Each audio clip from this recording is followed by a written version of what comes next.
Okay, so now let's go ahead. तो we are studied, अभी तक हमने कितने पॉइंट्स पढ़े? अभी तक हमने 2 पॉइंट्स पढ़े। Now come to this category, special category of persons notified by government exempted from obtaining registration. Government ने कुछ स्पेसिफाई करा है कि ये लोगों को रजिस्ट्रेशन करवाने की जरूरत नहीं है। Am I clear? First one, which have already studied in depth.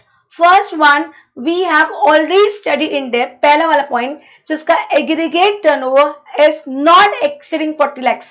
जो मैं अभी पढ़ के आए, that we are exclusively into supply of goods and not into services. और services में अगर आप कर भी रहे हो तो only one, which one? Interest loan deposit वाला।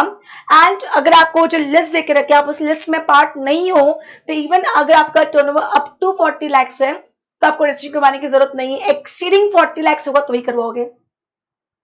सेकेंड पॉइंट, ये बहुत इंपॉर्टेंट पॉइंट है जो मैं ऑलरेडी पढ़ा चुकी हूँ। Person making inter state supply of, see यहाँ पे पढ़ना फर्स्ट दिस साइड ना, क्या लिखा है? Person making inter state supplies of taxable services up to 20 lakhs. हमें अभी सेक्शन 24 पढ़ना बच्चा है। सेक्शन 24 हमारा भी पढ़ना बचा है। सेक्शन 24 किसकी बात करता है? Compulsory registration. सेक्शन 24 किसकी बात करता है? कंपलसरी रजिस्ट्रेशन की बात करता है। Getting my point? Am I clear? Okay, now in that case what is happening, section 24 में क्या हो जाता है? वहां बोल के रखा है कि इंटरस्टेट करते हो। क्या कर रहे हो? इंटरस्टेट कर रहे हो, बस बात खत्म। या तो गुड्स का है या सप्लाई का है, आपको कंपलसरी रजिस्ट्रेशन करवाना पड़ेगा। पर फिर वहां हमको समझ में आया था कि बहुत सर्विसेज के केस में interstate is very common. Services बिना इंटरस्टेट के पॉसिबल होती ही नहीं है। सर्विसेज बिना इंटरस्टेट के पॉसिबल होती ही नहीं है। I hope you getting me? Am I clear? Am I clear? In that case उन्होंने बोला है सर्विसेज के केस में इंटरस्टेट जब up to 20 lakh is exempted, और जैसे ही सर्विसेज 20 लाख से ज्यादा इंटरस्टेट हो जाएगा आपको नंबर लेना पड़ेगा। Am I clear? Person making interstate supply of taxable service up to 20 lakhs is exempted। और अगर आपका स्पेशल कैटेगरी स्टेट्स में है मिजोरम, त्रिपुरा, मणिपुर एंड नागालैंड तो 10 lakhs। Am I clear? Am I clear? Example आप पढ़ सकते हो। Then person making only RCM, बस मैं सिर्फ आरसीएम ही सप्लाई करती हूँ, मतलब मीता टू XYZ पर्सन, और मैं सपोज डायरेक्टर हूँ, XYZ कंपनी की बात करते हैं। मैं कौन हूँ? डायरेक्टर हूं, बस मेरा और कोई काम नहीं है, मैं XYZ कंपनी की डायरेक्टर हूं। और जिसमें क्या लगता है? आरसीएम लगता है। जिसमें क्या लगता है? आरसीएम लगता है। तो बॉस मैं नंबर लेके करूं क्या? जब मुझे टैक्स पे ही नहीं करना है, टैक्स पे किसको करना है? कंपनी को करना है। तो what I should do with the number? Am I clear? तो person making only reverse charge supplies, person making only reverse charge supplies को रजिस्ट्रेशन नंबर लेने की जरूरत नहीं है। इनफैक्ट हम लोग अभी यहाँ पढ़ेंगे अभी जाके सेक्शन 24 में कि XYZ कंपनी को नंबर लेना कंपलसरी है अगर आरसीएम लग रहा है तो। XYZ कंपनी को नंबर लेना कंपलसरी है अगर आरसीएम लग रहा है तो। Am I clear? Am I clear? I hope with me. Then ये 2 पॉइंट है, बहुत इंपॉर्टेंट नहीं है, पर जस्ट पढ़ा रही हूँ अभी, बस अभी तक जो हमने पढ़ा ये 3 पॉइंट इंपॉर्टेंट है यहाँ के लिए। ये point just for sake of reading समझा रही हूँ। हम अभी पढ़ेंगे कि इंटरस्टेट कर रहे हो, क्या कर रहे हो? इंटरस्टेट कर रहे हो, किसका? गुड्स का, बात खत्म। इंटरस्टेट कर रहे हो किसका? गुड्स का, बात खत्म। आपको कंपल्सरीली रजिस्ट्रेशन नंबर लेना पड़ेगा, राइट? पर इन्होंने एक एग्जाम्पशन दिया है, अगर person making interstate taxable supplies of notified handicraft goods, अगर आप हैंडीक्राफ्ट गुड्स है उसका इंटरस्टेट कर रहे हो तो आपको कब नंबर लेना पड़ेगा? 20 लाख एग्रीगेट टर्नओवर क्रॉस हो जाने के बाद। नॉर्मली इंटरस्टेट क्या बोलता है? इंटरस्टेट किया, बात खत्म, you have to immediately apply for registration. Normally बोलता है अगर आपने इंटरस्टेट किया गुड्स का, बात खत्म, you have to apply for registration even it's 1 rupee. But अगर आप नोटिफाइड हैंडीक्राफ्ट गुड्स का क्या कर रहे हो, इंटर स्टेट सप्लाई कर रहे हो, इन दैट केस आपको अप टू 20 lakhs का हमने एग्जामिशन देके रखा है. The moment your aggregate turnover exceeds 20 lakhs you will have to apply for registration. Am I clear? Am I clear? और यही अगर इंटर स्टेट आपने मणिपुर मेघालय से किया है तो 10 lakhs हो जाएगा. I hope I am very clear. Am I clear? Next point, ये पॉइंट आपको अभी समझ में नहीं आएगा क्योंकि इसमें एक वर्ड है कैजुअल टैक्सेबल पर्सन. तो भी थोड़ा समझा देती हूँ, कभी आने ही वाला है. सी अंडरस्टैंड करो. आई सपोज मेरा बिजनेस है गारमेंट्स का. ओके मेरा बिजनेस क्या है? गारमेंट्स का बिजनेस है मेरा. और मेरा प्लेस ऑफ बिजनेस, मेरा प्लेस ऑफ बिजनेस पुणे है. यस मेरा प्लेस ऑफ बिजनेस क्या है? पुणे है. मतलब मैं कहां पे हूं? मैं महाराष्ट्र में हूं. हाँ या ना? प्लीज अप्लाई करो.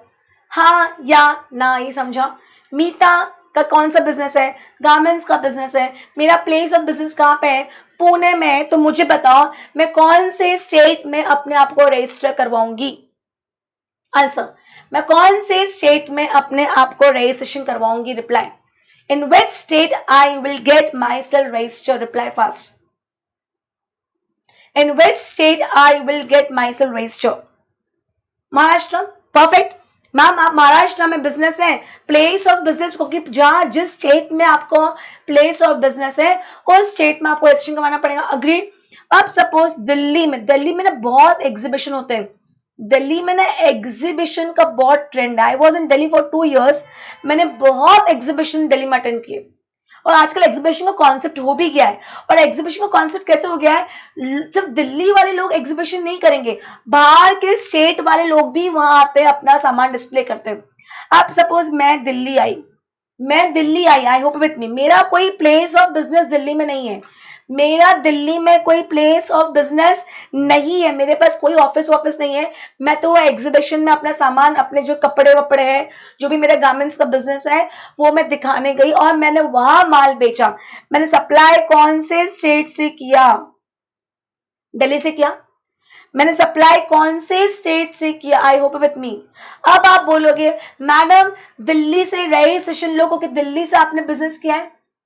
हाँ या ना? अप्लाई करो. हाँ या ना? आप आज सपोज पुणे में मेरा ऑफिस है तो पुणे से माल बेचूंगी मैं. I hope with me. See normally understand करो, इंटर है कि इंट्रा है? इंटर है कि intra depends upon 2 things, location of supplier and place of supply. अब जब मेरा ऑफिस महाराष्ट्र में है तो मेरा लोकेशन क्या आएगा? महाराष्ट्र आएगा. राइट. पर इस केस में मैं तो दिल्ली में जाके माल बेच रही हूँ, दिल्ली से जाके सप्लाई कर रही हूँ, तो मेरा लोकेशन क्या हुआ? दिल्ली हुआ.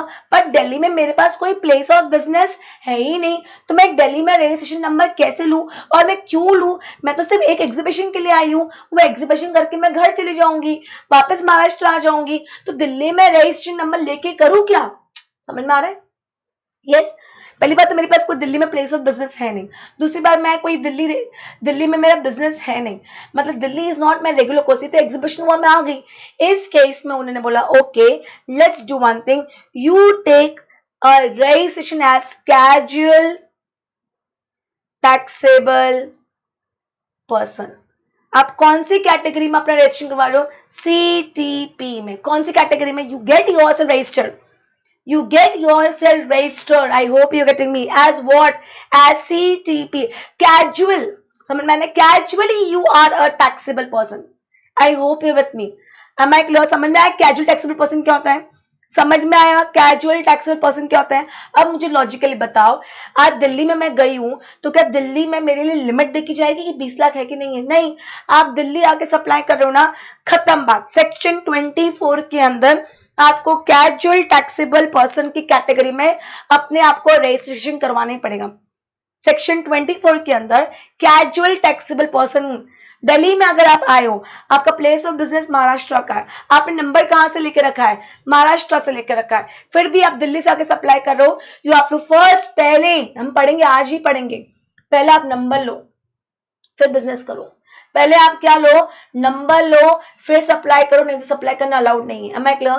अब उस केस में बोला गया है कि अगर कैजुअल टैक्सेबल पर्सन को कंपल्सरी, हमने पढ़ा है सेक्शन 24 लगेगा, अभी पढ़ेंगे 23 के बाद 24 ही पढ़ने वाले हैं। सेक्शन 24 बोलता है कैजुअल टैक्सेबल पर्सन को कंपल्सरीली सेक्शन 24 में जीएसटी नंबर लेना पड़ेगा, राइट राइट। पर 23 बोलता है अगर casual taxable person inter state taxable supply कर रहा है, किसका कर रहा है, नोटिफाइड हैंडीक्राफ्ट गुड्स का कर रहा है, किसका कर रहा है, नोटिफाइड हैंडीक्राफ्ट गुड्स का कर रहा है, तो अप टू 20 लाख क्या कर दिया है, एग्जाम कर दिया है।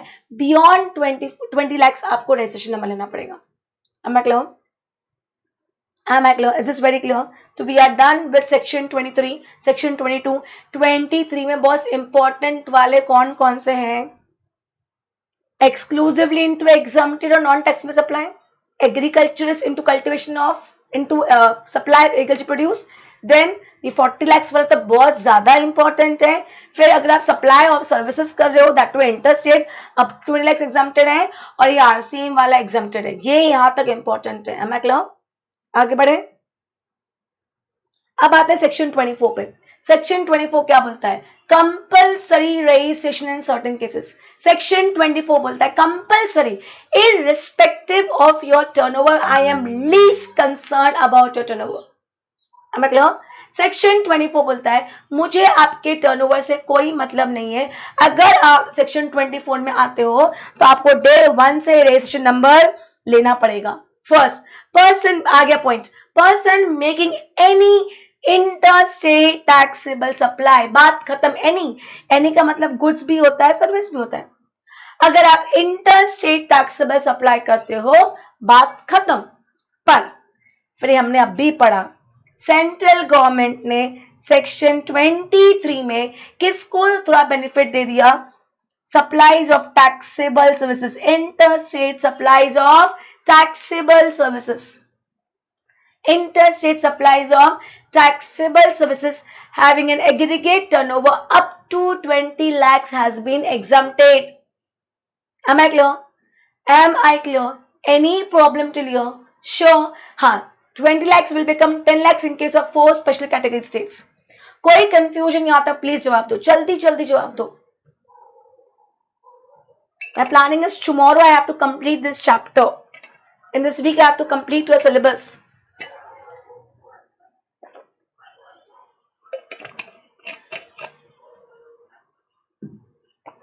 Can I go ahead? Okay. Second, अभी मैंने आपको बताया casual taxable person who does not have a fixed place of business in the state or union territory from where he wants to make supply. See, understand? Casual taxable person कोई अलग आदमी नहीं है। आज आप और मैं दोनों कैजुअल टैक्सेबल पर्सन की कैटेगरी में आ सकते हैं। मतलब सपोज आपका कोई बिजनेस है जो आप एक जगह से कर रहे हो और अच्छे से आपने नंबर वंबर सब लेके रखा है उस स्टेट से, अब आप वही बिजनेस एक पर्टिकुलर केस में करने किसी और स्टेट से चले गए, तो आप उस स्टेट में आपके पास ऑफिस नहीं है, इन that case you will become a casual taxable person for that particular state. समझा? सीटीपी समझा? बहुत सीटीपी बहुत इंपॉर्टेंट है। हम 2 वर्ड पढ़ने वाले, एक सीटीपी कैजुअल टैक्सेबल पर्सन पढ़ने वाले हैं और एक हम पढ़ने वाले हैं एनआरटीपी। 2 एनआरटीपी में ऑलरेडी बता चुकी हूं, ब्लॉक क्रेडिट में नॉन रेसिडेंट टैक्सेबल पर्सन, दोनों अभी लूंगी मैं। Am I clear? तो कैजुअल टैक्सेबल पर्सन मतलब who does not have a fixed place of business in the state or union territory from where he wants to make supply. Am I clear? तो CTP को बात खत्म, उसको registration number लेना ही पड़ा। पर अभी हम जस्ट पढ़ के आए हैं सीटीपी क्या कर रहा है, इंटरस्टेट कर रहा है, किसका कर रहा है, हैंडीक्राफ्ट गुड्स का कर रहा है, तो अप टू 20 lakhs ही इज एग्जम्प्टेड। क्योंकि बेसिकली पता है ये जो ये एग्जीबिशन वाला बिजनेस है ना, ये हैंडीक्राफ्ट आइटम्स का ज्यादा होता है। दिल्ली में भी, मैंने पुणे में भी देखा, बहुत ज्यादा हैंडीक्राफ्ट आइटम्स में आते हैं। मैं क्लम, तो ये लोग एक जगह से दूसरी जगह मूव होते रहते हैं। Next, a person receiving supplies on which tax is payable by recipient on reverse charge basis Meeta is a director of a company, ABC company की मीता कौन है? डायरेक्टर है। उसमें क्या लगने वाला है? आरसीएम लगने वाला है। मीता टैक्स पे नहीं करने वाली है, तो मीता को रजिस्ट्रेशन नंबर लेने की जरूरत नहीं है as per section 23, but ABC को सेक्शन 24 के हिसाब से नंबर लेना ही पड़ेगा irrespective of the turnover of ABC. Am I clear? Am I clear? Can I go ahead? Fourth, E commerce operator, हमने कुछ कहीं पढ़ा था, राइट? तो एक काम करते, इको को रिलेटेड हमारे एक पॉइंट नंबर 4 है, एक पॉइंट नंबर 8 है और एक पॉइंट नंबर 9 है। ये हम इकट्ठा एंड ऑफ द चैप्टर में लेंगे, अभी नहीं लेंगे। तो तब मैं क्या करूंगी, एक बार आपको इको बता देती हूँ रोज, पहले आप क्या करके आओ, क्योंकि क्या होगा जब तक प्रोविजन दिमाग में नहीं होगा ना, ये समझ में नहीं आएगा। तो first today is a homework for you people, हमारा जो चार्ज ऑफ जीएसटी का चैप्टर है, जिसमें हमने वो आरसीएम की लिस्ट पढ़ी है, उसमें हमने सेक्शन 9 सब सेक्शन 5 पढ़ के रखा इको। Please today go and revise that, तो कल हम ये पॉइंट्स लेंगे, क्योंकि अगर आपको प्रोविजन याद नहीं है ना, तो ये 4, 8, 9 आपको क्लिक नहीं करेगा। Am I clear? Am I clear? Okay. I hope you with me, boss. Please do read and come. I have a habit कि बॉस पहले बार रिवाइज कर लो, तो रिवाइज करवाने के पहले एक बार बैर रीडिंग तो कर लो।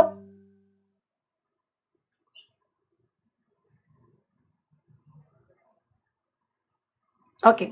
6 point, NRTP, non-resident taxable person is a person who does not have a fixed place of business in India. Casual taxable person का fix place of business Maharashtra में था, दिल्ली में नहीं है, तो दिल्ली में उसको क्या कहेंगे हम? कैजुअल टैक्सेबल पर्सन कहेंगे। पर नॉन रेसिडेंट टैक्सेबल पर्सन का तो इंडिया में ही नॉन रेसिडेंट है, वो इंडिया में ही उसके पास फिक्स प्लेस ऑफ बिजनेस नहीं है। I hope you are with me. और अगर एनआरटीपी इंडिया में बिजनेस करना चाहता है तो पहले सेक्शन 24 में रजिस्ट्रेशन करवा, फिर बात कर। रजिस्ट्रेशन के इसके प्रोसेस अभी, don't worry, tomorrow I think I will be able to touch that, और maybe today only I will be able to touch that. फिर ये 6 पॉइंट अभी आपके लिए रेलेवेंट नहीं है, फिर भी सिर्फ बता देती हूँ। Person who are required to deduct TDS, ये टीडीएस इनकम टैक्स का नहीं है, ये टीडीएस जीएसटी का है। whether or not separate registered under this act, से क्या होता है? I don't want to go in depth of this topic because TDS is not in your syllabus. TDS is in final CA. GST भी कटता है, हर जगह नहीं करता, एक स्पेसिफिक सिनारियो वहां करता है। तो सपोज ए पर्सन है, ए पर्सन ने सप्लाई किसको दिया? बी को दिया। बी क्या देगा? पैसा देगा, पर बी पैसा देते वक्त टीडीएस काट लेगा, मतलब जीएसटी काट लेगा। Tax deducted at source, boss income tax समझता है अपने को। टीडीएस हमारे लिए बहुत कॉमन वर्ड है इनकम टैक्स में। आज मैं एक एम्प्लॉय किसी कंपनी की, तो एम्प्लॉयर क्या करेगा? मुझे जो पैसा देगा उसमें टीडीएस काट के देगा। जो मेरी सैलरी मुझे देगा, सैलरी पे क्या लगता है? इनकम टैक्स लगता है, हाँ या ना?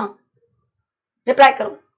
सैलरी पे क्या लगता है? इनकम टैक्स लगता है। सपोज मेरी 2 लाख रुपीज पर मंथ की सैलरी है, 2 lakh rupees per, I am just giving rough number, 20,000 rupees deduct करके देगा मुझे।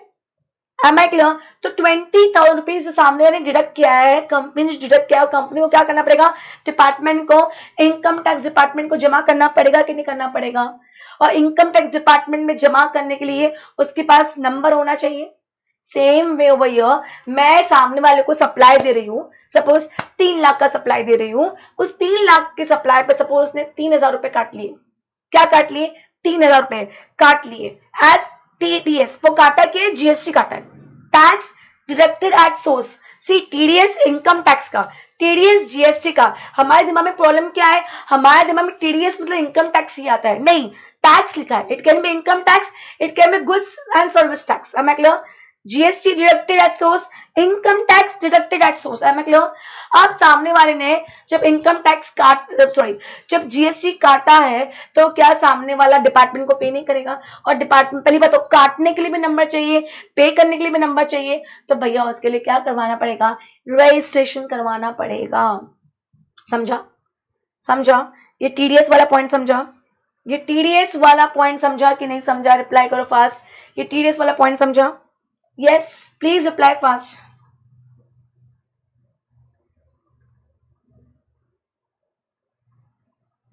all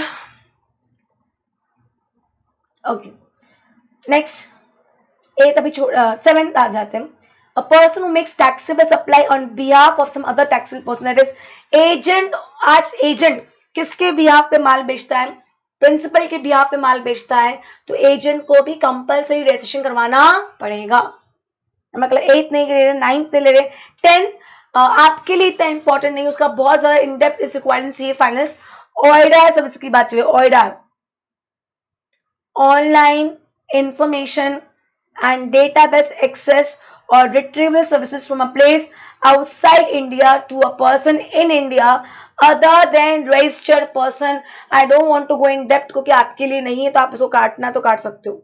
सिर्फ याद क्या करना पड़ सकता है, हो सकता है थ्योरी क्वेश्चन आ जाए कि सेक्शन 24 पे नोट लिखो, तो आपको सारे 12 पॉइंट लिखने पड़ेंगे, तो उसमें आपको याद होना चाहिए. प्रैक्टिकल एस्पेक्ट आपके सिलेबस में नहीं है, तो तुमको थोड़ा बहुत समझाना पड़े. Online information and database access और रिट्रीवल सर्विस है, कहां से आ रही है? आउटसाइड इंडिया से आ रही है. मतलब आउटसाइड इंडिया से आ रही है, मतलब हम क्या कर रहे हैं? इंपोर्ट करवा रहे हैं. किसका इंपोर्ट करवा रहे हैं? सर्विसेज का इंपोर्ट करवा रहे हैं. पर अगर सर्विसेज इंपोर्ट करवा तो उसमें क्या लगता है? आरसीएम लगता है. सपोज मिस्टर एक्स है या तुम लोग ही हो, तुम लोग कौन हो? तुम लोग ने सर्विसेज इंपोर्ट करवाई है, बहुत कॉमन सर्विसेज है. Online information and database access retrieval services बहुत कॉमन सर्विस तुमने इंपोर्ट करवाई. अब क्या लगना चाहिए? आरसीएम लगना चाहिए. मतलब एक्स को क्या करना पड़ेगा? नंबर लेना पड़ेगा. ऐसे तो फिर पूरी इंडिया को नंबर लेना पड़ेगा. तो उस केस में फिर ऐसा बोला गया है कि अगर ये बंदा जो है रजिस्टर्ड पर्सन नहीं है, अगर ये बंदा, आई थिंक मैंने आपको कहीं ये पॉइंट पढ़ाया भी था, अगर ये बंदा रजिस्टर्ड पर्सन नहीं है तो टैक्स कौन भरेगा? ऑर्डर भरेगा. टैक्स कौन भरेगा? ऑर्डर भरेगा. अगर वो इंडिया का नहीं है तो इंडिया में अपने रिप्रेजेंटेटिव रखे जो टैक्स भरेगा. जैसे इको में होता है, जैसे इलेक्ट्रॉनिक कॉमर्स ऑपरेटर में होता है. Getting my point? E commerce operator. Am I clear? Getting my point? तो इन दैट केस ऑर्डर को फिर नंबर लेना पड़ेगा. Am I clear? याद आ रहा है ये सब? जल्दी बताओ, याद आ रहा है कि नहीं याद आ रहा है? नेक्स्ट आईएसडी, मैंने आपको ऑलरेडी बताया था. एक हेड ऑफिस है, हेड ऑफिस से सीए की सर्विस ली, वो सीए ने हेड ऑफिस को भी सर्विस दी, वो सीए ने तीनों ब्रांच को भी सर्विस दी, टोटल 4 जगह को सर्विस दी. बट उसने क्या किया? जो इनवॉइस रेज किया वो सिर्फ हेड ऑफिस के नाम पे रेज कर दिया. अब हेड ऑफिस को पूरा थोड़ी क्रेडिट मिलना चाहिए, क्रेडिट तो उन 3 ब्रांच को भी मिलना चाहिए. तो हेड ऑफिस को क्या करना पड़ेगा? इनपुट सर्विस डिस्ट्रीब्यूट करना पड़ेगा, तब जाके वो ब्रांच क्या कर पाएंगे? उस इनपुट सर्विस पे जो टैक्स पे किया है उसका क्रेडिट ले पाएंगे. तो उस केस में उसको अपने आप को as input service distributor registration करवाना पड़ेगा. हाँ या ना? इतना समझा? जल्दी बताओ, प्लीज बताओ. इतना समझा? समझा?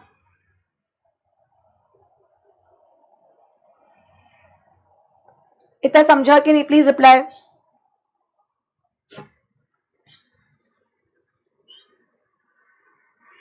ऑल ओके, ठीक है. लास्ट पर्सन एक्सेट्रा है. हमेशा गवर्नमेंट एक्सेट्रा वाला पॉइंट देता ही देता है, क्योंकि वो अपने आप में कंट्रोल रखना चाहता है. हमें क्लियर? ये तुम्हारे एग्जाम में section 24 can come as theory question also. Write a short note on person who are compulsory liable to pay tax irrespective of the turnover of the particular person. तो मतलब section 24 की बात कर रहे हैं, तो आपको फिर पूरा 12 पॉइंट याद होना चाहिए. अब section 25 procedure for registration. I hope you are with me. Am I clear? 25 ही बहुत बड़ा है. Let's see. Application to be made within 30 days in every state or union territory in which such person is liable for registration under section 22 और section 24. मैं आपको already समझा चुकी हूँ. अगर आपका 20 लाख का टर्नओवर आज क्रॉस हो गया, या आप कैजुअल टैक्सेबल पर्सन हो, टर्नओवर अगर क्रॉस हुआ है मतलब 22 लाख, सेक्शन 22 लगेगा. अगर आप कैजुअल टैक्सेबल पर्सन हो तो सेक्शन 24 लगेगा.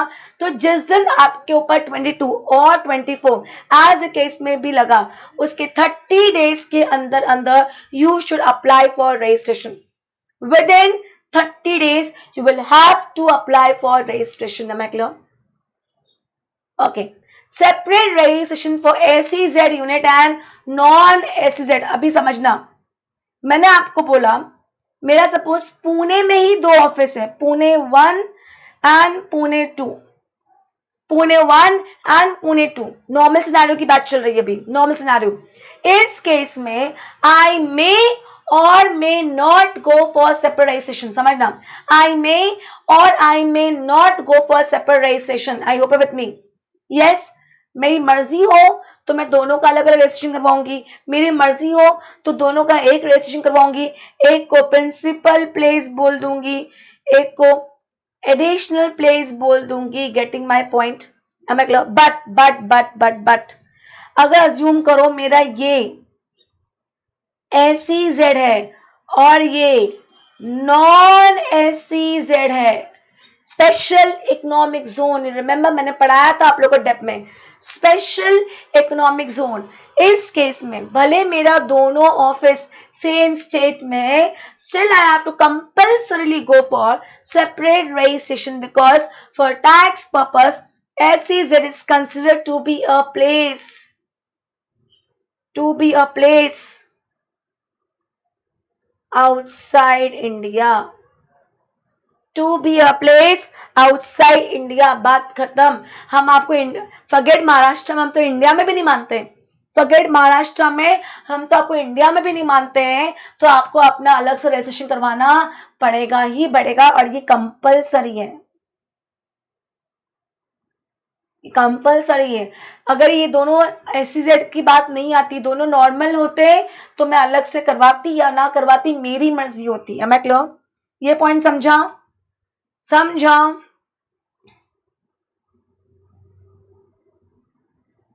Reply fast.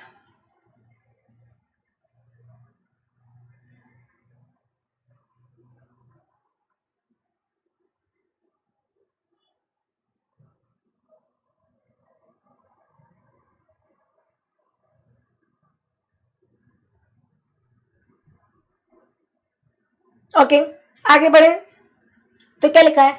A person having a unit in SEZ or being an SEZ developer should have to apply for separate registration as distant from his place of business located outside the SEZ in the same state। See, अगर आज suppose एक मेरा office MP में है और एक office मेरा महाराष्ट्र में है और ये SEZ है, तो मेरे को कंपल्सरीली दोनों का अलग अलग लेना ही था, ये तो मेरे पास कोई चॉइस ही नहीं था। पर मेरा क्या कहना है, एक MP1 है और एक MP2 है, और ये SEZ है, मेरा एक MP1 और एक MP2 है और मेरा ये SEZ है। Am I clear? इस केस में I have no choice, I will have to go for separate registration। Am I clear? Okay, ये भी हम पढ़ चुके हैं। वन रजिस्ट्रेशन वन पर स्टेट, हर रजिस्ट्रेशन का अलग स्टेट, हर स्टेट का अलग रजिस्ट्रेशन नंबर लेना कंपलसरी है। उसमें एक, अगर आपसे एक से ज्यादा ऑफिसेज है तो एक प्लेस को आप क्या बोलोगे? प्रिंसिपल प्लेस ऑफ बिजनेस बोलोगे, बाकी सबको क्या बोलोगे? एडिशनल प्लेस ऑफ बिजनेस बोलोगे। Am I clear? Am I clear? Separate registration for multiple place of business in a state। बस सेपरेट रजिस्ट्रेशन लेना या नहीं लेना, may be granted, if you want they will be granted. मैं clear? तो ये अब आपको पढ़ने की जरूरत नहीं है। पहले कुछ और प्रोविजन था, वो प्रोविजन हटा दिया है, तो मैंने अमेंडमेंट क्या था लिखा, पर ये अमेंडमेंट वाज देयर इन मे। अभी तो आपको सिर्फ इतना ध्यान रखना है कि अगर आपके एक स्टेट में एक से ज्यादा ऑफिसेज है, I hope with me, in that case you can apply for same registration, you can apply for different registration under composition levy। So composition levy is section 10, normal levy is section 9। I hope with me, ये सब याद है कि नहीं? खत्म हो रहा है सिलेबस हमारा अब। Am I clear? If one, अगर एक जगह आपका सेक्शन 9 के लिए अप्लाई कर रहा है तो सबको सेक्शन 9 के लिए अप्लाई करना पड़ेगा, और अगर एक आपका प्लेस ऑफ बिजनेस सेक्शन 10 के लिए अप्लाई कर रहा है, सबको सेक्शन 10 के लिए ही अप्लाई करना पड़ेगा। मतलब composition should be opted by all or by none of them. If one of the business of taxable person paying tax under normal levy, that is section 9, no other place of business shall be granted registration under composition levy, and one of the business becomes ineligible, कोई एक भी ineligible हो गया for composition levy, all will become ineligible। One for all for one। जो एक पे applicable होगा वो सब पे applicable होगा। Am I clear? Next, voluntary registration। बस मैंने बताया normally you have section 22 and section 24 which talks about कि किसको रजिस्ट्रेशन करवाना चाहिए, बट मेरे पर ना 22 लग रहा है, मेरे पर ना 24 लग रहा है, फिर भी मैं अपना रजिस्ट्रेशन करवा रही हूँ, मतलब वॉलेंट्रली।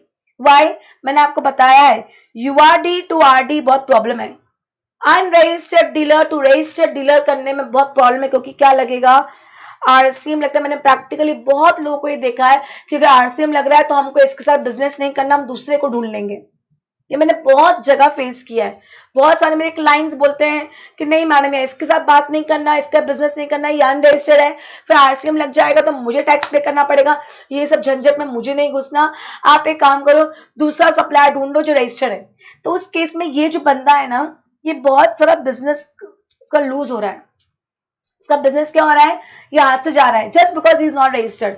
तो इसने सोचा एक रजिस्ट्रेशन का तो इशू है ना, मैं करवा लेता हूँ अपनी मर्जी से, that's called as voluntarily registration, that's called as voluntary registration, अपनी इच्छा से। क्लियर? नेक्स्ट डिस्टेंट पर्सन क्या होता है, या एस्टैब्लिशमेंट ऑफ डिस्टेंट पर्सन क्या होता है, person who have different GST number but with the same PAN number is called as distant person. I hope with me. PAN must for obtaining registration. अभी आपको बताऊंगी मैं कि 15 डिजिट का हमारा 15 डिजिट का जीएसटी नंबर है, 15 डिजिट का, उसमें 10 डिजिट क्या है, पैन। सी हमारी गवर्नमेंट ऑफ इंडिया क्या कोशिश कर रही है, सब कुछ पैन बेस हो जाए। इनकम टैक्स तो पैन बेस है ही, इंपोर्ट एक्सपोर्ट का जो कोड लेते हैं, जिसका इंपोर्ट एक्सपोर्ट का बिजनेस होता है उसको, उसके लिए क्या लगता है, आईईसी कोड लगता है। क्या लगता है, आईईसी कोड लगता है। उन्हें भी क्या करना पड़ता है, आईसी कोड लेने के लिए पैन नंबर देना पड़ता है। फिर आप जीएसटी में भी पैन नंबर कर रहे हो, मतलब बेसिकली क्या होता है, उनकी कोशिश है कि आप अगर फ्रॉड करोगे तो पैन के कारण मेरे पास सारी डिटेल आ जाएगी, मैं कहीं ना कहीं आपका फ्रॉड पकड़ लूंगा।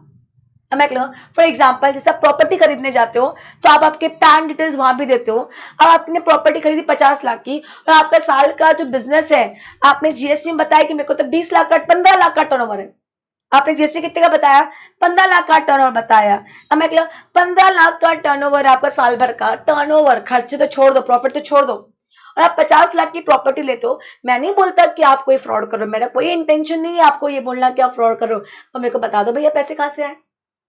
समझना है? आज सपोज मेरी सैलरी 20 लाख की है और मैंने करोड़ रुपए का या 2 करोड़ रुपए का फ्लैट खरीद लिया, ठीक है ना, खरीदो, किसने मना किया, मैं बता दूंगी मैंने लोन लिया है। समझना है? इट इज नॉट दैट कि वो फ्रॉडी है, but you tell me the source कि तुम 20 लाख रुपए साल का कमा रहे हो और तुम 2 करोड़ की प्रॉपर्टी खरीद रहे हो, तो 2 करोड़ का तुम्हारे पास पैसा कहां से आया। तो मैं बोल दूंगी भैया मैंने 5 लाख तो डाउन पेमेंट किया है, 1 करोड़ 95 लाख का मैंने लोन लिया है, लोन पे मुझे ईएमआई पे करनी, मेरी जो ईएमआई आ रही है वो मेरी मंथली सैलरी का पार्ट है, मैं 20 साल तक लोन का पेमेंट करता रहूंगा। गवर्नमेंट हैज नो इश्यूज, पर यस कहीं ना कहीं गवर्नमेंट आपका फ्रॉड पकड़ लेगा अगर आपने फ्रॉड किया है तो। Am I clear? Getting my point? और ऐसे हर बार पूछने नहीं आएंगे। सपोज मैंने लोन लेके रखा है हाउसिंग लोन, तो मेरे हाउसिंग लोन के पेपर्स भी तो सबमिट किए, तो वो कब आते हैं, जब आपकी फाइल खुलती है, और आपकी फाइल खुलती है, आज फाइल किसी की खुल गई, उसमें असेट दिख रही है, 2 करोड़ की असेट दिख रही है, इनकम तो उतनी दिख रही नहीं है, पर असेट के साथ लाइबिलिटी भी तो दिख रही है बैंक की। मैच हो रहा है कि नहीं हो रहा है कि भैया 2 करोड़ की प्रॉपर्टी तो 1.5 करोड़ का लोन भी लेके रखा है, मतलब बंदे ने लोन लेके प्रॉपर्टी खरीदी है। हाँ लोन भी नहीं है, प्रॉपर्टी दिख रही है, उतनी इनकम नहीं दिख रही, फिर क्वेश्चन मार्क रेज होते हैं कि आपकी कोई ऐसी तो इनकम नहीं जो आपने डिस्क्लोज नहीं करी, अनडिस्क्लोज इनकम। दैट इज, ये अनडिस्क्लोज इनकम आपने इनकम टैक्स में कहीं ना कहीं वर्ड पढ़ा होगा, undisclosed income. Get your point? दो होता है, एक अनडिस्क्लोज इनकम होता है, एक अनडिस्क्लोज असेट होता है। Am I clear? नेक्स्ट ये section 25(6)(a), 25(6)(c), 25(6)(b and 6(d), ये 25 subsection 6 has been added in the syllabus on 1st April 2020. 25 subsection 6, 6A, 6B, 6C, 6D ये ऐड हुआ है अभी 1st April 2020 को। So it can be asked in your November attempt. क्या लिखा है? Fresh registration से जीएसटी में आज आप लोग करवाने जाओगे तो आप लोग क्या होंगे, फ्रेश रजिस्ट्रेशन। और मैं कौन हूं, एग्जिस्टिंग रजिस्टर्ड पर्सन हूं। अब इन्होंने बोला अभी तक हम लोग जो जीएसटी में डिटेल्स देते थे रजिस्ट्रेशन में, तब हम आधार नंबर का डिटेल नहीं देते थे। अब ना गवर्नमेंट बहुत बहुत ज्यादा स्मार्टली प्ले करने की कोशिश कर रही है, आधार और पैन को लिंक कर रही है, आधार और पैन को क्या कर रही है, लिंक कर रही है। हमें क्लियर? तो क्या लिखा है, fresh registration under GST will be Aadhaar number based, the authentication will be on the basis of Aadhaar number. Boss ये इंपॉर्टेंट है, हाँ। Fresh registration under GST will be Aadhaar number based. हमें clear? अगर आज आप लोग GST का number लेने जाओगे तो आपको आधार नंबर बेस मिलेगा। मेरा तो किस पे बेस्ड है, पैन नंबर पे। Existing registered person will also have to get verified through Aadhaar number or other method within specified time. If not done, registration will be cancelled. अब मुझे क्या करना पड़ेगा, मुझे अपना आधार नंबर क्या करवाना पड़ेगा, वेरीफाई करवाना पड़ेगा। अगर with in the specified time, अगर मैं अपना आधार नंबर वेरीफाई नहीं करवाऊंगी, मैं क्लियर, तो फिर मेरा जीएसटी नंबर क्या कर देंगे, वो लोग कैंसिल कर देंगे। देखते अपन, that was 25(6)(a) and 6(b). 25(6)(c), partnership, firm, trust, HUF, AOP, association of person, body of individuals, body corporate, etc. In case of partnership, firm, company, trust, HUF, AOP and BOI, the authentication will be by the verification of Aadhaar number of the partner. Partnership में partner का करना पड़ेगा, company में director का करना पड़ेगा, trust में trustee करना पड़ेगा, या ऑथराइज रिप्रेजेंटेटिव का करना पड़ेगा, एचओ के केस में कर्ता का करना पड़ेगा। Am I clear? If not done, if does not have आधार, अगर सपोज उनके पास आधार नहीं है, verification will be done by other method, जो भी नीचे बताया है। वेरिफिकेशन, अगर आपके पास आधार नहीं है, हो सकता है आधार, पहली बात तो आधार होना ही चाहिए, नहीं होना मतलब, क्योंकि आजकल सब जगह आधार नंबर मांगते हैं। it's nothing but as in being an Indian, Aadhaar card होना चाहिए हमारे पास। तो अगर नहीं है तो फिर आपको दूसरे तरीके से अब बताया, वो बताती हूँ क्या है। एंड सेक्शन 25(6)(d) क्या बोलता है, exception of section 25(6)(b) and 6(c). 6(b) किसकी बात कर रहे हैं, फ्रेश की, और 6(c) की किसकी बात करते हैं, इनकी। क्या लिखा है, Section 25(6)(b) and 6(c) shall not apply to person who is not citizen of India। बस सिटीजन ऑफ इंडिया नहीं तो आधार नंबर कहां से लेके आएगा, तो उसके ऊपर 6(b) and 6(c) नहीं लगेगा। Class of person other than the following class, मतलब इन चारों को छोड़ के, इंडिविजुअल को छोड़ के, then authorise signature of all types, then managing and authorise partner या कर्ता ऑफ एचएफ, इनको छोड़ के हमें नहीं लगेगा। तो क्या ये समझा? अब ये देखो, ये इंपॉर्टेंट है। If any person specified under section 25(6)(b) and 6(c) fails to undergo authentication of Aadhaar number, their registration shall be granted only after physical verification of the principal place of business in the presence of said person, not later 60 days from the date of application, and the verification report along with other documents including photographs shall be uploaded on the common portal within a period of 15 working days from the date of such verification। समझना क्या हो रहा है। सी, पहले क्या था, पहले जैसे आज मैंने अपना क्या किया, जीएसटी नंबर के लिए अप्लाई किया, मेरा नंबर आ गया। अब ये लोग एवरी टाइम फिजिकल वेरिफिकेशन जगह की करने नहीं आते हैं। It is not compulsory, It's not compulsory. They wish they will come, they don't wish they won't come। मतलब फिजिकली वेरिफिकेशन ऑलवेज नहीं होता है। बट अब आपको आधार बेस करवाना है। अब आपको क्या करवाना है, आधार बेस करवाना है।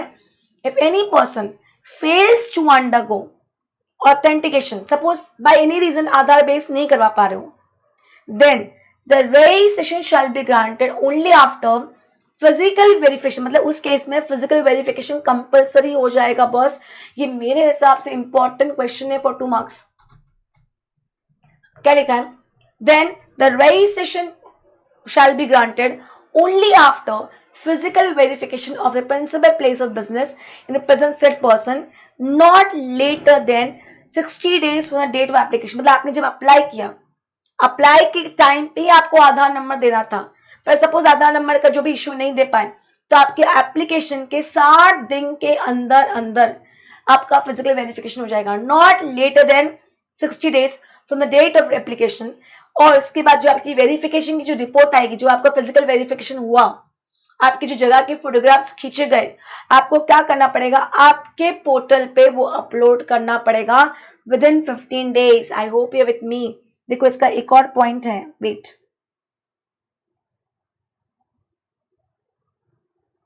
क्या लिखा है,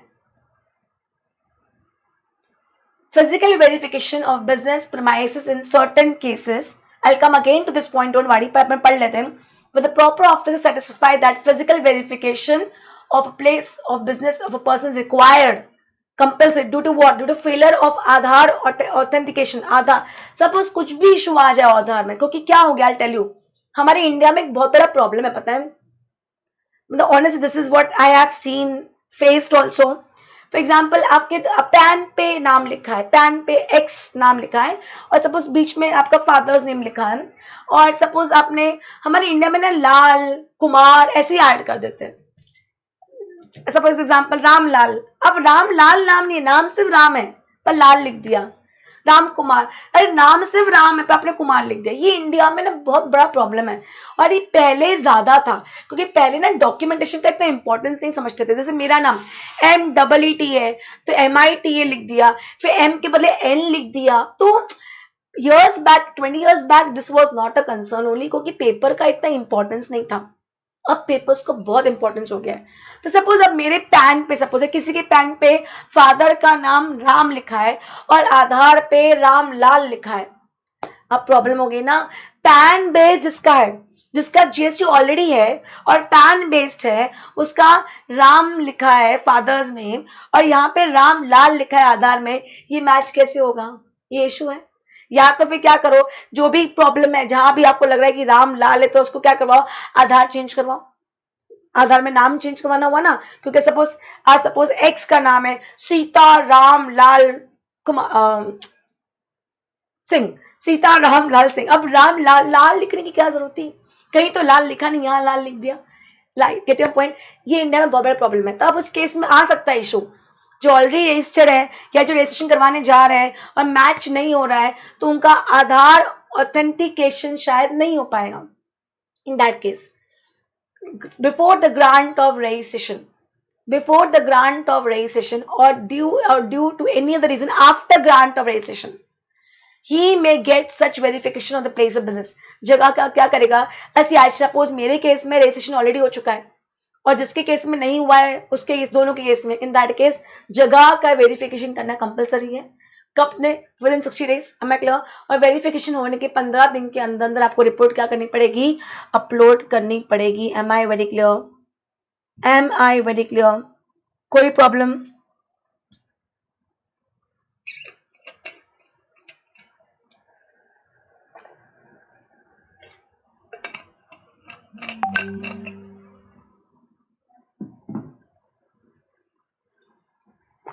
ये दिमाग में रखना, क्योंकि मेरे हिसाब से ये वाला पॉइंट एग्जाम में आ सकता है, क्योंकि पहले physical verification of place of business was not compulsory, it was completely at the will of the department. बिना, आज नॉर्मली 3 दिन में नंबर आ जाता है, मैंने अप्लाई किया, with in 3 days I get the number, अभी हम पढ़ेंगे, मैंने अप्लाई किया, with in 3 days I get the number. और उनको अगर लगता है कोई डाइसी लगता है, कोई इशू लगता है, तो वो लोग वेरिफिकेशन करने आते हैं, नहीं तो वेरिफिकेशन करने नहीं आते हैं। पर अगर आधार ऑथेंटिसिटी आपका नहीं हुआ, then in that case physical verification is compulsory. ये इंपॉर्टेंट है मेरे हिसाब से एग्जाम के लिए। Clear? Next, NRTP may be granted registration। NRTP के पास पैन नंबर होगा ही नहीं, नॉन रेसिडेंट पैन नंबर किसके पास होता है, जो रेसिडेंट हो इंडिया का, बस इनकम टैक्स पढ़ के आए हम लोग। पैन नंबर किसके पास होता है, जो इंडिया का कौन हो, रजिस्टर्ड, इंडिया का रेसिडेंट हो। अब जो रजिस्टर्ड है, जो रेसिडेंट ही नहीं है, सॉरी रेसिडेंट ही नहीं है, उसके पास पैन नंबर कहां से आएगा, तो he will be granted registration on some other basis. Next, very important, suo motu अभी पता है, अभी आप लोग बहुत सुन रहे होगे, अगर थोड़ा सा न्यूज में अपडेट कर रहे हो अपने आप को, कोई बताएगा मुझे what do you mean by suo motu? Can you tell me the meaning of the term suo motu? कोई बता पाएगा? Tell me the meaning of the term suo motu. What is suo motu?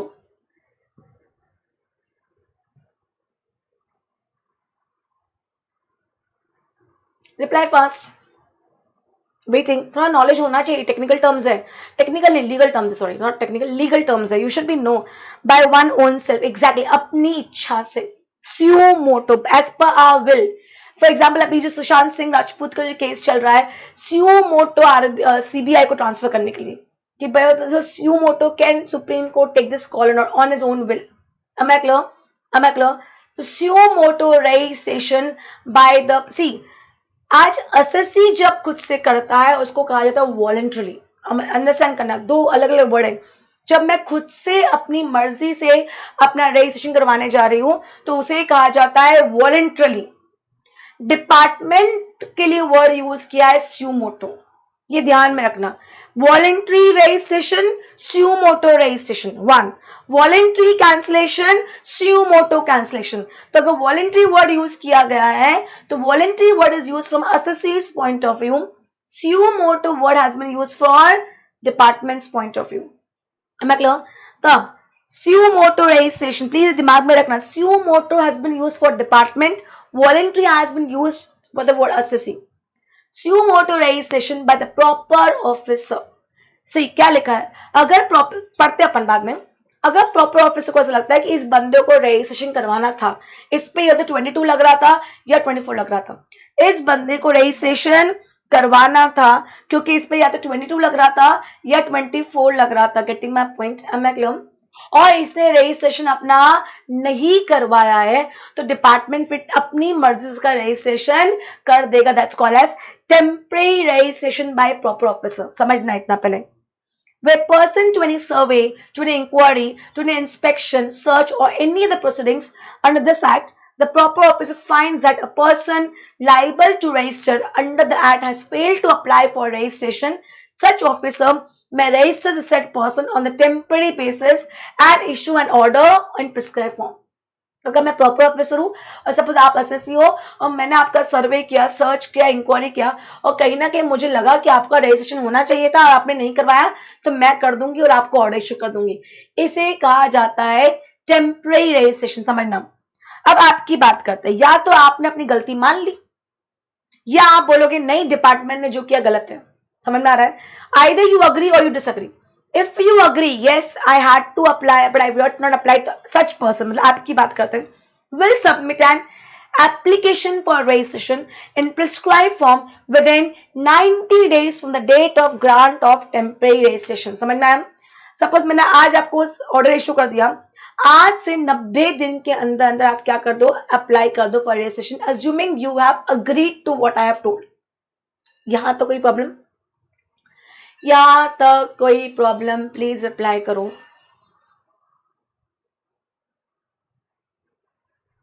दूसरा option, reply fast, waiting. Okay. हो सकता है आप मना कर दो, नहीं मैम मैं तो आती ही नहीं हूँ रजिस्ट्रेशन की लिमिट में, ना मुझ पे 22 लगता है ना मुझ पे 24 लगता है. तो आप क्या करोगे, अपील करोगे. You will file an appeal. अभी अपील वर्ड भी कितना कॉमन है, अभी तो यही चल रहा है इंडिया में. File an appeal against such temporary registration. आप क्या करोगे, you will file an appeal कि नहीं ये जो टेम्परेरी रजिस्ट्रेशन मेरा किया है ये नहीं होना चाहिए था, I don't agree to this. आप मना कर दोगे तो आपके मना करने से कुछ होता नहीं, आपको अपील करना पड़ेगा. मैं क्लियर? आप अपील किसको करने जाओगे, in case of point to about appellate authority को. सी जीएसटी में पहला होता है अपीलेट अथॉरिटी, फिर दूसरा लेवल होता है ट्रिब्यूनल, फिर तीसरा होता है हाई कोर्ट, फिर चौथा होता है सुप्रीम कोर्ट. तो सीधे सुप्रीम कोर्ट के पास थोड़े जाओगे, नीचे से ऊपर जाओगे ना यार. आज सिंपल वाली बात है यार. आज पहले अगर हमने कुछ चाहिए तो हम हमारी suppose you are younger in family, तो आपके एल्डर ब्रदर एल्डर सिस्टर को बोलोगे फिर वो नहीं बोले तो मम्मी को बोलोगे, फिर वो नहीं बोलोगे तो पापा को बोलोगे, फिर वो भी नहीं माने तो दादाजी या दादी जी को बोलोगे। समझ में आ रहा है कि नहीं आ रहा है? सब धीरे धीरे धीरे ऊपर के सीधे दादी जी को अटैक करोगे, नहीं चलेगा ना। वैसे धीरे धीरे अपनी सीढ़ी बढ़ाओगे ना। सेम वे सबसे आप कहाँ गए, अपीलेट अथॉरिटी के पास गए। हमारे सिलेबस में नहीं अपील एंड फाइनल्स ये है। In case 2 the appellate authority upholds मतलब कंफर्म्स, अगर legal word confirms the liability. आपने अपील किया, आपने बोला अपीलेट अथॉरिटी सर मुझे मेरा जो इन्होंने रजिस्ट्रेशन किया वो गलत किया है, आपकी सुनवाई होगी। सुनवाई होने के बाद अगर अपीलेट अथॉरिटी को लगता है कि जो डिपार्टमेंट ने किया है वो सही किया है, मतलब उन्होंने कंफर्म कर दिया the liability for registration, they have confirm the liability of registration, फिर आप तो कुछ नहीं कर सकते हैं। तो आपको एप्लीकेशन फॉर रजिस्ट्रेशन सबमिट करनी पड़ेगी। कितने दिन में? Within 30 days from the date of issue of such order of appellate authority. आपने अपील की, अपील करने के बाद आपको ऑर्डर आया कि नहीं जो डिपार्टमेंट ने किया वो सही किया है, तो जिस दिन उनका ऑर्डर आया है उसके 30 days के अंदर अंदर will have to apply for GST number. Question ये आता है कि बॉस आज नंबर तो बहुत दिन पहले आ गया था, फिर मैंने अपील की होगी, अपील की सुनवाई हुई होगी, उनका और इंडिया का लीगल प्रोसेस हमको मालूम है कितने सालों तक चलता है, भले यहाँ नहीं चलेगा फिर भी 1 महीना तो 30 days तो बोल ही दिया उन्होंने। इन दैट केस मेरा जीएसटी इफेक्टिव कब से माना जाएगा?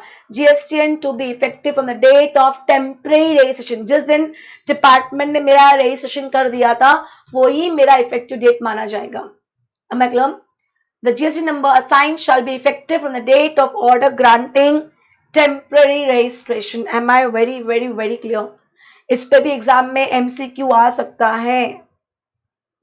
बस ऑनेस्टली एमसीक्यू तैयारी अलग से नहीं की जाती है। एमसीक्यू के लिए आपको आपके कॉन्सेप्ट क्लियर करने होते हैं बस। Am I clear? Next section 25 भी चल रहा है। UIN number. What is UIN number? Unique identification number. देखो बहुत डेप्थ में नहीं जाना है मेरे को इसके।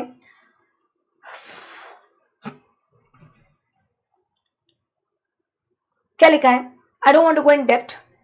इन 4 कैटेगरी को क्या अप्लाई करना पड़ेगा? UIN number, foreign embassy, suppose इसकी बात करते हैं, कॉन्सुलेट और embassy of foreign countries. Understand करो, आज suppose A to B and B to C, और ये बंदा कौन है? A to B and B to C, और B कौन है? B is embassy of foreign countries. B कौन है? Embassy of foreign countries. Am I clear? Am I clear? अब सपोज A जो बंदा B को सर्विस दे रहा है उस A GST लगाएगा, A जीएसटी लगाएगा, B जीएसटी पे करेगा। किसको पे करेगा? A को, और डिपार्टमेंट को पे कर देगा। मतलब अब B अपनी सर्विसेज पे जीएसटी नहीं लगाता, हमने पढ़ा था इट इज एग्जम्प्टेड, हमने पढ़ा था इट इज एग्जम्प्टेड। अब B अपनी सर्विस पे जीएसटी नहीं लगाएगा तो B ने जो यहाँ जीएसटी पे किया है उसका क्रेडिट B नहीं ले सकता है, उसका क्रेडिट B नहीं ले सकता है, क्योंकि जब क्रेडिट लेने के लिए आगे टैक्स लगाना चाहिए था। Am I clear? Am I clear? इस केस में B को बोला है you can take the refund. B को क्या बोला है? You can take the refund of the amount you have paid to A. You can take the refund of the amount you have paid to A. तो उसके लिए आपको क्या करना पड़ेगा? नंबर चाहिए, तो उस नंबर को बोला गया है यूनिक आइडेंटिफिकेशन नंबर। क्या बोला गया है? Unique identification number. I hope with me. Unique identification number, I hope with me. Yes, समझ में आया?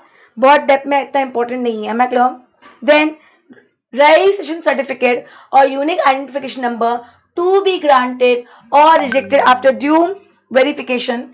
Registration certificate shall be issued within 3 days, 3 working days from the date of submission of application. Normally 3 working days में आपका certificate आ जाता है। Am I clear? तो procedure for registration, procedure हमारा यहाँ है पूरा।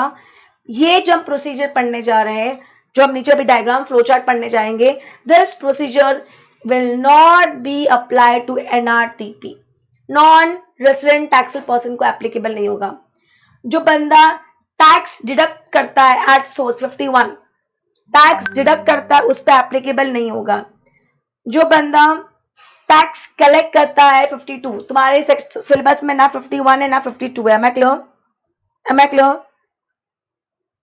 A person supplying online information and database access and retrieval services from a place outside India to a non-taxable recipient, online recipient। अभी मैंने बताया था ऑर्डर वाला किसको सर्विस दे रहा है, नॉन टैक्सेबल ऑनलाइन रेसिपेंट को। इस केस में टैक्स कौन भरेगा, ऑर्डर भरेगा, तो उसको रजिस्ट्रेशन के लिए अप्लाई करना पड़ेगा। उसके लिए नॉर्मल प्रोसेस नहीं है, उसके लिए अलग से प्रोसेस है। And separate registration for registration as ISD। I hope you getting me. Every person being an import service distributor shall make a separate registration, separate application for registration as ISD। there is no threshold limit। हम अभी पढ़ के आए, मतलब suppose आज एक head office है, वो ऑलरेडी रजिस्टर्ड है, पर अगर उसको इनपुट सर्विस अगर डिस्ट्रीब्यूट करनी है तो उसको अलग से रजिस्ट्रेशन नंबर लेना पड़ेगा। अब एक ये पॉइंट पढ़ लो, applicant shall undergo Aadhaar authentication, failure of Aadhaar authentication to be granted only after physical verification of principal place of business। Am I clear? तो बॉस क्या लिखा है, let's go with the diagram. I think ये अपन आज diagram करते क्योंकि इससे ज्यादा करेंगे तो हम लोग के लिए बहुत ज्यादा हो जाएगा। I will complete till yo, क्योंकि कैजुअल टैक्सेबल पर्सन है, NRTP इंपॉर्टेंट है। I don't want to teach a lot क्योंकि बहुत ज्यादा थ्योरी पार्ट है इसमें। क्या लिखा है, नॉर्मल प्रोसीजर क्या है, part 1, every person liable to get registered and person seeking voluntary registration shall before applying for registration declare as PAN number, mobile number. से आपको पैन नंबर, मोबाइल नंबर और ईमेल एड्रेस, आप जब apply करने जाते हो पार्ट 1 क्या बोलता है, आपको पैन नंबर, मोबाइल नंबर और ईमेल एड्रेस देना पड़ेगा।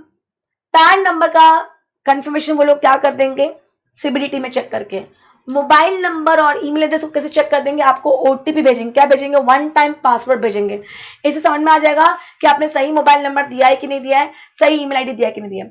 फिर यहाँ वाला वो पॉइंट ऐड करना है कि उनको क्या देना पड़ेगा, एप्लीकेंट को क्या करवाना पड़ेगा, आधार ऑथेंटिकेशन। यहाँ लिख दो डायग्राम के नीचे।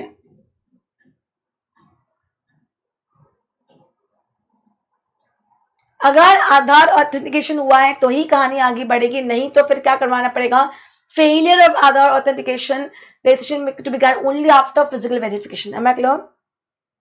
अब जैसे आपने ये सब कर दिया, assume आपका आधार वाधार भी सब हो गया है, temporary reference number TRN number is generated and communicated to the applicant on the mobile number and email address। जैसे ये सब कुछ कंफर्म हो जाएगा, आपको TRN नंबर मिल जाएगा। using this TRN number applicant shall electronic submit application in part B of the application form along with specified documents। Am I clear? जैसे आपको TRN नंबर मिला, वो TRN नंबर की मदद से आप क्या कर सकते हो, आप फॉर्म सबमिट कर सकते हो।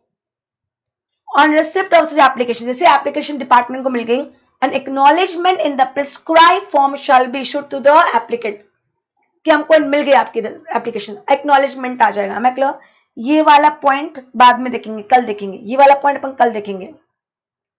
Am I clear? सिंपल, मैंने पैन नंबर दिया, मैंने मोबाइल नंबर दिया और ईमेल एड्रेस दिया। पैन नंबर मीता मोहन मंगल करके तुम चेक कर लोगे, तुम्हें मिल जाएगा कि वही है कि नहीं है। आधा देन मेरा मोबाइल नंबर आपको OTP भेज देना, ईमेल एड्रेस पे भी OTP भेज देना, तो वेरिफिकेशन हो गया। फिर मैंने आधार वेरिफिकेशन भी करवा लिया अपना, तो ये करवाने के बाद मुझे TRN नंबर मिलेगा। What is TRN? Temporary reference number, that's called as temporary reference number. और टेम्परेरी रेफरेंस नंबर यूज करके मैं अपना एप्लीकेशन सबमिट कर दूंगी, और एप्लीकेशन सबमिट करने के बाद मुझे क्या मिल जाएगा, एक्नॉलेजमेंट रिसिप्ट मिल जाएगा कि आपका एप्लीकेशन सबमिट हो गया है। मेरा काम खत्म। एप्लीकेशन किसके पास चली गई, प्रॉपर ऑफिसर के पास चलेगी। अब प्रॉपर ऑफिसर क्या करेगा, proper officer examines the application and accompanying documents. अगर उसको सब कुछ सही लगा, if same is found in order, yes और नो, अगर सब कुछ सही लगा तो 3 वर्किंग डे के अंदर proper officer will grant registration certificate. Am I clear?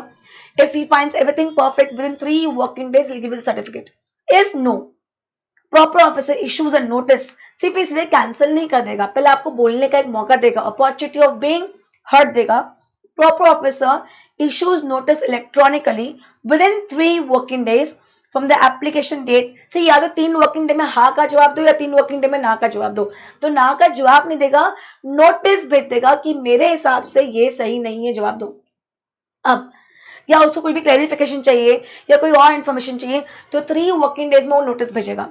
If applicant has furnished the clarification information, जो भी उसने मांगा आपने दे दिया, हाँ दिया, नहीं दिया, दिया, अगर प्रॉपर ऑफिसर को सब कुछ सही लगा तो जिस दिन आपने डॉक्यूमेंट सबमिट किया उसके 7 दिन के अंदर अंदर सर्टिफिकेट दे देगा। सिर्फ पहले केस में 3 दिन, सेकंड केस में 3 + 7, 3 फ्रॉम एप्लीकेशन, एप्लीकेशन के 3 दिन के अंदर नोटिस आएगा, नोटिस में आपको इन्फॉर्मेशन मांगी जाएगी, इन्फॉर्मेशन जिस दिन नोटिस आया उसके 7 दिन के अंदर अंदर आप क्या कर दो, 7 + 7 आई थिंक, या 7 डेज के अंदर आप क्या कर दो, नोटिस का जवाब दे दो, और आपने जिस दिन जवाब दिया उसके 7 दिन के अंदर अंदर मैं क्या कर दूंगा, आपका एप्लीकेशन, आपको सर्टिफिकेट दे दूंगा। अगर आपने जवाब नहीं दिया या आपका सेटिस्फैक्टरी नहीं था तो मैं आपके एप्लीकेशन को क्या कर दूंगा, रिजेक्ट कर दूंगा। Am I very clear, am I clear? अब डीम अप्रूवल, अगर फर्स्ट 3 दिन में आपने कोई भी जवाब नहीं दिया, सी या तो हाँ बोलो या नोटिस दो, कुछ भी नहीं आया मैं डीम अप्रूवल मान लूंगा। सेकेंड, आपने ना बोला कि नहीं नोटिस दिया, नोटिस के मैंने 7 दिन के अंदर जवाब दे दिया, उसके 7 दिन में आपको हाँ या ना का जवाब देना चाहिए था। अगर आपने कुछ जवाब नहीं दिया तो मैं मान लूंगा कि आपने अप्रूवल कर दिया, deem approval. Am I clear? समझ में आया मैंने क्या बोला? समझ में आया मैंने क्या बोला यहां तक? ये बहुत सिंपल, एक बार रीड करो बस। Am I clear?